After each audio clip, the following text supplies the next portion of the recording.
ایک بندہ مومن اپنی نماز میں نماز کی ہر رکعت میں سورہ فاتحہ کی تلاوت کرتا ہے اور اللہ رب العالمین سے دعا کرتا ہے، درخواست کرتا ہے کہ اہدنا الصراط المستقیم صراط الذین انعمت علیہم غیر المغضوب علیہم ولا الضالین، کہ اللہ تو ہمیں سیدھا راستہ دکھا، ان لوگوں کا راستہ جن پر تیرا انعام ہوا، ان لوگوں کا راستہ نہیں جن پر تیرا غضب نازل ہوا، اور نہیں ان لوگوں کا راستہ جو بھٹک کر رہ گئے۔ مفسرین اس ضمن میں کہتے ہیں مغضوب علیہم، جن پر اللہ رب العالمین کا غضب نازل ہوا، اس سے مراد یہودی اور ضالین جو بھٹک گئے، راہ راست سے ہٹ گئے، وہ نصارہ ہے۔ یہ دعائیہ جملے ہم اپنی نماز میں ہر رکعت میں ادا کرتے ہیں۔ اب اس کے بعد نبی کریم صلی اللہ علیہ وسلم کی ایک حدیث مبارک ہمارے سامنے آتی ہے، جس میں نبی محترم صلی اللہ علیہ وسلم نے آج سے 1400 سال پہلے ہی اپنی امت کے بگاڑ اور فساد کی نشاندہی کرتے ہوئے پیش گوئی فرمائی تھی، صحابہ سے خطاب کرتے ہوئے کہ لَا تَتَّبِعُنَّ سُنَنَ مَنْ كَانَ قَبْلَكُمْ حَذْوَ النَّعْلِ بِالنَّعْلِ، کہ تم ضرور بضرور اپنے سے پہلے والی قوموں کی پیروی کرو گے، بالکل برابر برابر، جس طرح دو جوتیاں بالکل برابر ہوتی ہیں وہی سے ہی تم ان کی پیروی کرو۔ اور اس کی انتہا بھی اللہ کے رسول صلی اللہ علیہ وسلم نے بیان فرمائی کہ لو دخلوا جحر ضب لدخلتموہ، اگر وہ کسی بل میں، کسی غار میں داخل ہو جائیں گے، لدخلتموہ، تو تم بھی اس میں داخل ہو جاؤ گے، اس کے نتیجے کے بارے میں کوئی فکر نہیں ہو۔ لدخلتموہ، اتنی زیادہ پیروی کہ تم بھی ان کے پیچھے اس میں داخل ہو جاؤ۔ یہود و نصارہ، قرآن عظیم الشان نے انہیں بنی اسرائیل کے نام سے اکثر و بیشتر مقامات پر یاد کیا ہے۔ ان کی تفصیل کہ یہ بنو اسرائیل کیوں کہنا ہے، تو اسرائیل یعقوب علیہ السلام کا ایک دوسرا نام تھا، بلکہ آپ اسے لقب کہہ سکتے ہیں، جس کے کئی معنی بتائے گئے۔ اس میں سے ایک معنی عبرانی زبان کا لفظ تھا اللہ کا بندہ، اللہ کا بندہ۔ یعقوب علیہ السلام کے 12 بیٹے تھے، اور ان 12 بیٹوں سے ان کی نسل چل پڑی، اور یعقوب علیہ السلام کے بعد جتنے انبیاء آئے نبی اکرم صلی اللہ علیہ وسلم تک،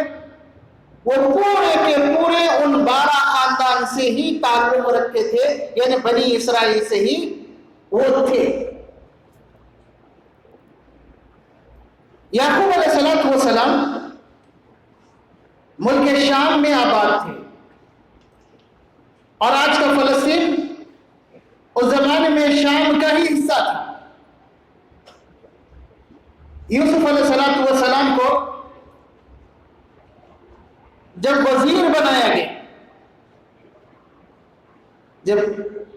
مصر پہنچے، وہ کنویں میں ڈالے گئے، مصر پہنچے اور ایک لمبے عرصے کے بعد انہیں وزیر بنایا گیا، تو یوسف علیہ السلام کی خواہش پر اس وقت کے عزیز مصر نے یوسف علیہ السلام کو اجازت دی کہ آپ اپنے خاندان والوں کو شام سے مصر لا کر آباد کر سکتے ہیں، انہیں آباد کیجیے۔ وہ لوگ شام سے پورے کے پورے مصر میں منتقل ہو گئے۔ جب تک یوسف علیہ السلام، یعقوب علیہ السلام رہے، ان کی بڑی عزت رہی اور بہت احترام کی نظر سے وہ دیکھے جاتے تھے، اور ان کی نسل بہت تیزی سے بڑھنے لگی۔ یعقوب اور یوسف علیہ السلام کا انتقال ہو گئے تو ان کی قدر و منزلت بھی لوگوں میں گھٹ گئی اور برابر گھٹتے جا رہی تھی۔ ایک زمانہ گزر گیا، ایک لمبا وقت گزر گیا، مصر کے حکمرانوں میں سے کئی حکمران آئے، ان کی سوچ بدلنے لگی بنی اسرائیل کے تعلق سے، جو احترام کی نظر سے پہلے دیکھے جاتے تھے، اب انہیں خدشہ ہونے لگا کہ ان کی نسل کثرت سے آگے بڑھ رہی ہے، اگر یوں ہی ان کی نسل آگے بڑھتی رہی تو پھر ہمارے خاندان کا صفایا ہو جائے اور ہم اقتدار سے، سلطنت سے محروم ہو جائیں گے۔ اور پھر فرعون، تو فرعون کے تعلق سے ایک بات یاد رہے کہ یہ کسی کا نام نہیں ہے، یہ کسی کا مخصوص نام نہیں ہے، بلکہ موسیٰ علیہ السلام کے زمانے کے آس پاس جو بھی مصر کا حکمران بنتا اس کو فرعون کہا جاتا تھا۔ تو اس وقت جو فرعون تھا اسے ایک نجومی نے بتایا کہ تیری سلطنت کا خاتمہ ہونے والا ہے، اور وہ خاتمہ ہوگا بنی اسرائیل کے ایک بچے کے ہاتھ پر۔ ان میں نجوم پر بہت زیادہ اعتماد تھا۔ اب کھلبلی مچ گئی کہ سلطنت جانے والی ہے، تو کیا کیا جائے؟ تو بنی اسرائیل کی نسل کو آگے بڑھنے سے روکنا چاہیے، ان کی نسل کثرت سے بڑھ رہی ہے، آگے بڑھنے سے روکنا چاہیے۔ فوراً اس نے حکم صادر کیا کہ بنی اسرائیل میں جو بھی لڑکا پیدا ہو اسے قتل کر دیا جائے، اور اگر لڑکی پیدا ہو تو چھوڑ دیا جائے۔ ہزاروں بچے قتل کیے گئے، لیکن اللہ تبارک و تعالیٰ کی مشیت سے موسیٰ علیہ السلام کی ولادت ہوئی، اور اللہ تبارک و تعالیٰ نے موسیٰ علیہ السلام کی ولادت کے بعد ان کی حفاظت کا انتظام کیا، اور وہ فرعون کے محل پہنچا دیے گئے، اور بہت ساری مراحل گزرتے گئے، یہاں تک کہ اللہ تبارک و تعالیٰ نے موسیٰ علیہ السلام کو نبی بنا کر بھیجا فرعون کی طرف۔ اب موسیٰ علیہ السلام کے نبی بنائے جانے کے بعد بنی اسرائیل اور موسیٰ علیہ السلام کا ذکر اللہ تبارک و تعالیٰ نے قرآن مجید میں بہت سارے مقامات پر کیا۔ بہت سارے مقامات پر اللہ تبارک و تعالیٰ نے کسی دوسری قوم کا اتنا ذکر نہیں کیا جتنا بنی اسرائیل کا ذکر کیا ہے۔ موسیٰ علیہ السلام بنی اسرائیل کو ایک لمبی جد و جہد کے بعد فرعون کے ظلم اور اس کے پریشانیوں سے نجات دلانے کے لیے بنی اسرائیل کو لے کر نکلتے ہیں، اور پھر اس کے بعد فرعون کے ڈوبنے کا واقعہ پیش آتا ہے، اور جب فرعون غرق ہو گیا، بنی اسرائیل فرعون کے ظلم سے بچ گئے، تو اس وقت اللہ تبارک و تعالیٰ نے موسیٰ علیہ السلام کی دعاؤں کے ذریعے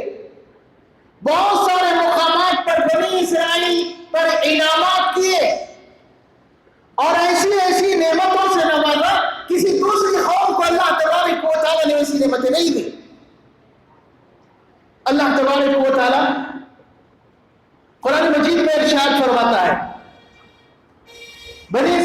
تعلق سے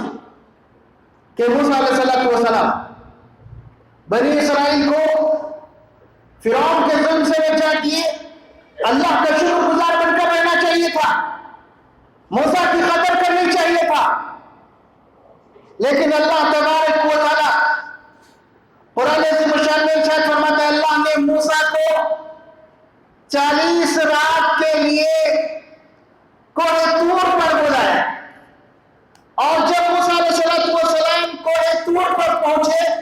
تو ان کی قوم جو اپنے آنکھوں سے اللہ تبارک و تعالیٰ کی قدرت کا مشاہدہ کر چکی تھی، اللہ تبارک و تعالیٰ کی بہت ساری نشانیاں دیکھ چکی تھی، موسیٰ علیہ السلام کی تعلیم موجود تھی، اس کے باوجود بھی ان ساری باتوں کو چھوڑ کر انہوں نے بچڑے کو اپنا معبود بنا لیا اور بچڑے کی پوجا شروع کر دی۔ اللہ تبارک و تعالیٰ موسیٰ علیہ السلام کو اطلاع دیتا ہے کہ تمہاری قوم بچڑا پرستی میں مبتلا ہو گئی، وہ غصے سے آئے، اور اس کے بعد اللہ تبارک و تعالیٰ کا حکم موسیٰ علیہ السلام بنی اسرائیل کو سناتے ہیں کہ اِنَّكُمْ ظَلَمْتُمْ أَنفُسَكُمْ بِاتِّخَاذِكُمُ الْعِجْلَ، کہ تم نے بچڑے کو معبود بنا کر اپنے آپ پر ظلم کیا۔ کیوں؟ یہ شرک ہے اور شرک ظلم ہے، تم شرک میں مبتلا ہو گئے، یہ بہت بڑا ظلم تم نے اپنے آپ پر ظلم کیا۔ اور دیکھیے شرک کا انجام اور شرک کے گناہ کی سنگینی کیسی ہے۔ بچڑے کی پوجا کیے تھے تو انہیں سزا دینا تھا، اب سزا کیا تجویز لائی؟ اللہ تبارک و تعالیٰ نے موسیٰ علیہ السلام کے ذریعے انہیں حکم دیا کہ تم اپنے آپ کو قتل کر لو۔ جو بچڑے کی پوجا کیے ہیں، بچڑے کی عبادت کیے ہیں، ان کے لیے حکم دیا گیا کہ تم اپنے آپ کو ختم کر لو، یہی تمہاری توبہ ہے۔ تو ایک بڑی تعداد جو ہزاروں میں تھی اپنے آپ کو قتل کر لیا کہ آخرت کے پریشانی سے بچ جائے۔ کیوں؟ شرک کا انجام بہت برا۔ موسیٰ علیہ السلام کے ذریعے انہیں سزا دی۔ موسیٰ علیہ السلام سے کہا گیا کہ آپ بنی اسرائیل کو لے کر شام کے علاقہ اور خصوصاً بیت المقدس کے علاقے میں جائیں۔ یہ لوگ اس علاقے کو چھوڑ کر ایک لمبا عرصہ ہو چکا تھا، جب یہ وہاں سے نکل گئے تو عمالقہ نام کی ایک قوم ملک شام پر قبضہ کر لی، خصوصاً بیت المقدس پر۔ تو موسیٰ علیہ السلام بنی اسرائیل کو لے کر پہنچے قدس کی طرف، تو انہیں کہا گیا کہ تمہیں لڑنا ہے، جہاد کرنا ہے اور ان کو باہر نکالنا ہے۔ تو وہ قوم جو اللہ کے احسانات کو یاد نہیں رکھی، کہا کہ موسیٰ